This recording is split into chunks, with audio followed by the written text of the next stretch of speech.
مہدی کا ظہور کب ہوگا، امام مہدی کون ہیں اور کب دنیا میں آئیں گے، تفصیل سے بتا دیں۔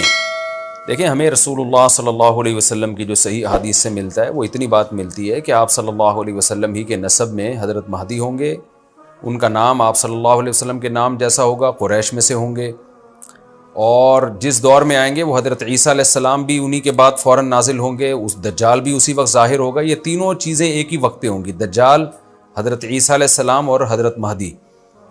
اور حضرت مہدی دمشق میں مسجد میں نماز کے لیے کھڑے ہوں گے کہ اچانک حضرت عیسیٰ علیہ السلام فرشتوں کے کندھوں پہ ہاتھ رکھ کے دمشق کے مینار پہ اتریں گے، پھر وہاں سے سیڑھیوں سے نیچے آئیں گے کیونکہ دارالاسباب میں داخل ہو چکے ہیں۔ حضرت مہدی ان سے کہیں گے کہ آپ نماز پڑھائیں، وہ انکار کریں گے۔ حضرت مہدی کی اقتداء میں حضرت عیسیٰ علیہ السلام نماز پڑھیں گے اور پھر دونوں کی اقتداء میں جہاد ہوگا۔ تو مجاہدین کے امام ہوں گے حضرت مہدی، اتنی بات ہمیں معلوم ہوتی ہے۔ چند باتیں اور ہیں روایات میں جو ملتی ہیں، یہ ہمیں ڈیٹ نہیں بتائی گئی ہے، سن نہیں بتایا گیا، سال نہیں بتایا گیا۔ اس بارے میں صدیوں سے لوگ پیش گوئیاں کر رہے ہیں کہ فلاں سن میں آئیں گے، فلاں سن میں آئیں گے۔ بڑے بڑے لوگوں نے پیش گوئیاں کی ہیں جو 100% غلط ثابت ہوئی ہیں۔ تو اب بھی لوگ پیش گوئیاں کر رہے ہیں کہ 2025 میں آئیں گے، کوئی کہہ رہا ہے 2030 میں آئیں گے۔ تو گورنمنٹ کی طرف سے کوئی پابندی نہیں ہے، کوئی بھی کچھ بھی کہہ سکتا ہے۔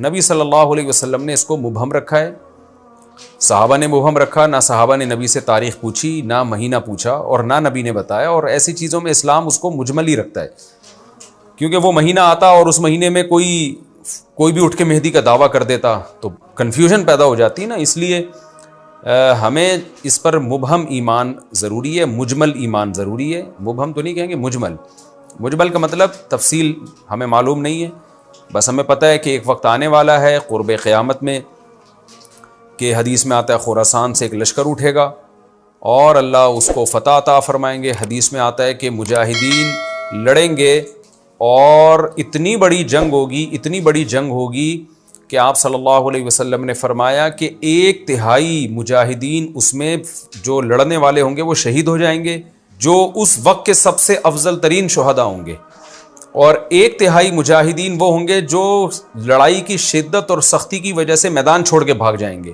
یہ وہ لوگ ہوں گے جن کی اللہ کبھی بھی توبہ قبول نہیں کرے گا، اور 1/3 ہوں گے جن کو اللہ دنیا پہ غلبہ عطا کرے گا، کفر پہ غلبہ عطا کرے گا۔ تو یہ اس وقت پھر حضرت مہدی کی قیادت میں جہاد ہوگا اور پوری دنیا میں امن قائم ہو جائے گا۔ حضرت عیسیٰ ابن مریم بھی اسی وقت نازل ہوں گے، دجال کو قتل کریں گے، اور ایک اور دفعہ، یعنی ایک دفعہ تو اسلام دنیا میں غالب آ چکا ہے، تو ایک اور دفعہ اسلام حضرت مہدی حضرت عیسیٰ ابن مریم کے ذریعے پوری دنیا میں غالب آ جائے گا، اور ہر طرف خیر ہی خیر ہوگی، جزیے کا نظام ختم ہو جائے گا، اور اللہ تعالیٰ اپنی برکتوں کو کھول دے گا، آسمان کی برکتیں، خوب بارشیں برسیں گی۔ ایک روایت میں آتا ہے، ترمذی کی روایت ہے، اتنے بڑے بڑے انار پیدا ہوں گے کہ اس کے چھلکے کو لوگ سائبان کے طور پہ استعمال کریں گے، ایک ایک انگور کا دانہ کئی لوگ نچوڑ کے پئیں گے، یعنی برکتیں اللہ کی طرف سے ایسی کھل جائیں گی، تو پوری دنیا میں امن ہوگا۔ تو یہ جو نبی صلی اللہ علیہ وسلم کی جو بعثت تھی نا، آپ صلی اللہ علیہ وسلم کی، وہ کیا تھی؟ قرآن میں آتا ہے لِيُظْهِرَهُ عَلَى الدِّينِ كُلِّهِ۔ آپ صلی اللہ علیہ وسلم کو دنیا میں اس لیے بھیجا گیا تاکہ آپ دین کو پوری دنیا میں غالب کر دیں۔ تو ایک دفعہ تو یہ بنو امیہ کے دور میں، اور بنو عباس، اور پھر خلافت عثمانیہ، یہ جو مسلمانوں کی خلافتیں چلی ہیں، تو بنو امیہ اور بنو عباس کے دور میں تو اسلام پھیل گیا تھا، پوری دنیا، جتنی بھی مہذب دنیا تھی اس میں اسلام ہی اسلام تھا، یعنی اسلامی حکومت تھی، سب مسلمان نہیں تھے لیکن حکومت اسلامی تھی، سب مسلمانوں کے زیر سایہ تھے۔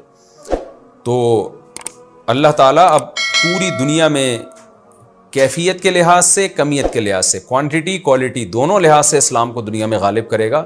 اس کے لیے اللہ نے حضرت مہدی اور حضرت عیسیٰ ابن مریم کا انتخاب کیا ہے۔ اتنا ہمارا ایمان ہے۔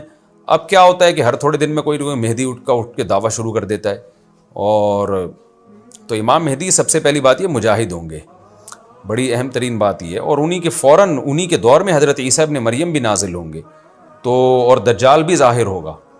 تو اس لیے یہ تینوں چیزیں ایک ساتھ ہیں، اس لیے ان کو پہچاننے میں اہل اسلام کو دشواری نہیں ہوگی۔ حضرت مہدی کو تو لوگ خود تلاش کریں گے، ان کی علامتوں میں سے یہ بھی ہے، وہ دعویٰ نہیں کریں گے، لوگ اہل اللہ، بزرگان دین، علماء ان کو خود تلاش کریں گے۔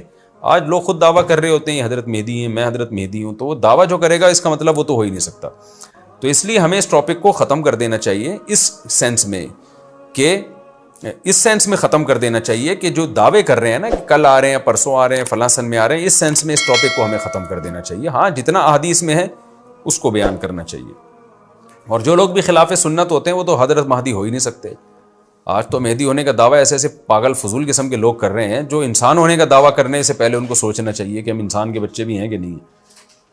اچھا یہ بھی انہوں نے پوچھا ہے کہ کیا امام مہدی نبی ہوں گے؟ امام مہدی نبی ہوں گے یا صحابی؟ اس بارے میں وضاحت فرما دیں. نہ وہ نبی ہوں گے نہ صحابی ہوں گے، کیونکہ صحابی تو وہ ہوتے ہیں جنہوں نے اسی زندگی میں آپ صلی اللہ علیہ وسلم کو ایمان کی حالت میں دیکھا ہو. حضرت مہدی اور نبی کا زمانہ تو صدیوں کا فاصلہ ہے اس کے درمیان. تو نہ تو نبی ہوں گے نہ صحابی ہوں گے، نیک ہوں گے، بزرگ ہوں گے. بس مہدی کا معنی ہدایت یافتہ، سیدھے راستے پر ہوں گے.